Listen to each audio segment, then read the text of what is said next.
Now I'll show you the connections you'll need to make to use this product with your own equipment at home.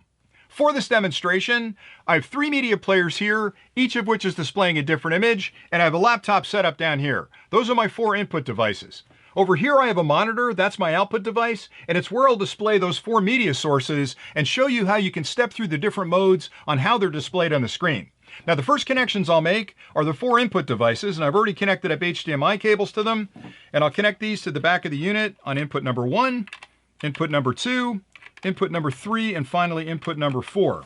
Now I'll connect up the monitor. I've got an HDMI cable connected to it, and that gets connected to the output on the back of the unit.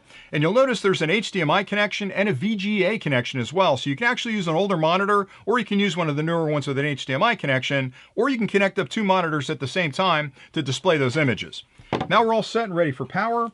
So I've got the power supply plugged in, single barrel connection, plugs right into the back of the unit. Then you can finger tighten the collar and make sure it doesn't pop out. Now the minute I add power to the unit, it starts a self-test. So it goes through a power on self-test to check all the internal electronics to make sure they're working okay. It's also checking the resolution of all my input sources and checking the resolution of what the monitor can display. And it's making whatever adjustments are necessary to give you the best possible picture. And now you can see we've got 4 different input sources shown on the screen.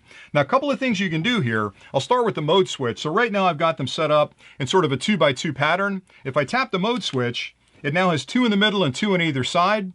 I tap it again, I can show 2 images and the other 2 aren't being shown. If I tap it one more time, it'll put 1 up large and 3 smaller along the side. So I'll go back to the quad. I can also show just a single image. When I go back to the quad, you also have control over what's shown in each of these quadrants. So I can actually have the same image in more than one quadrant if I want to, and you control that with these buttons right here. So that's quadrant number 1.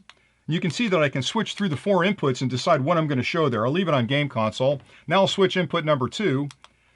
There you go. So quadrant number 2 can be changed. So you have a lot of control over not only how those inputs are displayed on the screen, but what input is displayed in which of the squares on the screen. So it gives you a lot of control over the input versus the output. And it really is just an easy product to use, to install, to be able to view 4 different media sources at the same time on a single monitor. And you saw the connections I made. It's a very simple product to install.